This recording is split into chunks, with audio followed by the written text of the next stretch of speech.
നാളെ വരാം മോളെ. അച്ഛൻ വരുമ്പോൾ മോൾക്ക് നല്ല ഉടുപ്പും മിഠായിയുമൊക്കെ കൊണ്ടുവരാം. മകൾ അനാർക്കലിക്ക് അവസാനമായി അച്ഛൻ നൽകിയ വാക്കായിരുന്നു അത്. പക്ഷേ ഇപ്പോൾ ആ കുരുന്നിന്റെ കാത്തിരിപ്പിന് കണ്ണീരിന്റെ ഭാരമാണ്.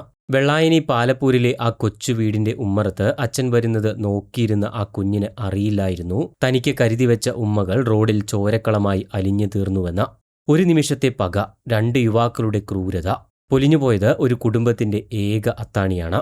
ആ കൊച്ചു വീട്ടിൽ നിന്ന് ഉയരുന്ന അലമുറകൾക്ക് മുന്നിൽ ഇന്ന് നിയമത്തിനും നീതിക്കും ഉത്തരമില്ല. അച്ചു എന്ന 24-കാരനും അവന്റെ അനിയൻ 19-കാരനായ അനന്തവും ചേർന്ന് സുമൻ എന്ന പാവം മനുഷ്യനെ തെരുവിലിട്ട് പട്ടിയെപ്പോലെ തല്ലിച്ചതച്ചു. തലയിലെ കെട്ടിറങ്ങിയപ്പോൾ അമ്മയെ കാണണമെന്ന് പോലും പറഞ്ഞ് കരയുകയാണ് ഇപ്പോൾ 2 പേരും. എന്തായിരുന്നു സുമൻ ചെയ്ത തെറ്റ്? ബാറിൽ വെച്ച് അച്ചുവും സംഘവും മറ്റൊരു യുവാവുമായി വാക്കേറ്റത്തിലേർപ്പെടുന്നത് കണ്ടപ്പോൾ അതൊന്ന് പരിഹരിക്കാൻ ശ്രമിച്ചു. ആ ഇടപെടൽ ആ യുവാക്കളുടെ ഈഗോയെ മുറിപ്പെടുത്തി. സുമൻ ഭയന്ന് പുറത്തേക്കോടി. പക്ഷേ അക്രമികൾ വിട്ടില്ല. അച്ചു തന്റെ സഹോദരനെ ഫോൺ വിളിച്ചു വരുത്തി. പിന്നെ കണ്ടത് മനുഷ്യ മനസാക്ഷിയെ മരവിപ്പിക്കുന്ന ദൃശ്യങ്ങളാണ്. കഴുത്തിന് കുത്തിപ്പിടിച്ച് ശ്വാസം മുട്ടിച്ചു. നിലത്ത് വീണ സുമന്റെ നെഞ്ചിലേക്ക് മാറി മാറി ചവിട്ടി. വാരിയെല്ലുകൾ തകർന്നു.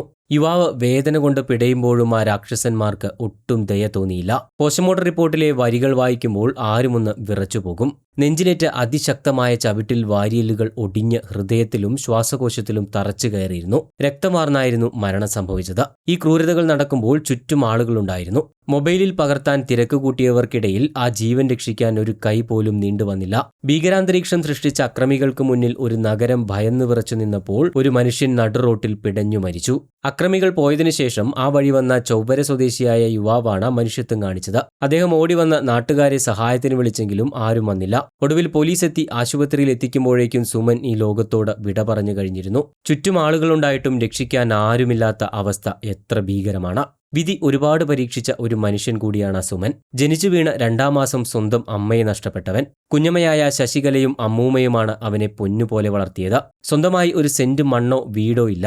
കോവളത്തെ ഹോട്ടലിൽ പാചകക്കാരനായിരുന്നു സുമൻ. കൈക്ക് പൊള്ളലേറ്റത് കാരണം കുറച്ചുനാളായി ജോലിക്ക് പോകുന്നുണ്ടായിരുന്നില്ല. ആ രാത്രി സുഹൃത്ത് നിർബന്ധിച്ച് വിളിച്ചുകൊണ്ടുപോയതാണ് സുമനെ. തന്റെ ജീവിതത്തിലെ സകല കഷ്ടപ്പാടുകളും മറികടന്ന് മകൾക്ക് നല്ലൊരു ഭാവി നൽകണമെന്ന് അയാൾ ആഗ്രഹിച്ചിരുന്നു. പ്രതികളായ അച്ചുവും അനന്തവും ഇന്ന് അഴിക്കുള്ളിലാണ്. അവർക്ക് നിയമം അർഹിക്കുന്ന ശിക്ഷ നൽകിയേക്കാം. പക്ഷേ ആ കുഞ്ഞു മകളുടെ ചോദ്യത്തിന് ആരു മറുപടി നൽകും? അച്ഛൻ എവിടെയെന്ന് അവൾ ചോദിക്കുമ്പോൾ ആ കുടുംബത്തിന് എന്തു മറുപടി പറയാനാകും?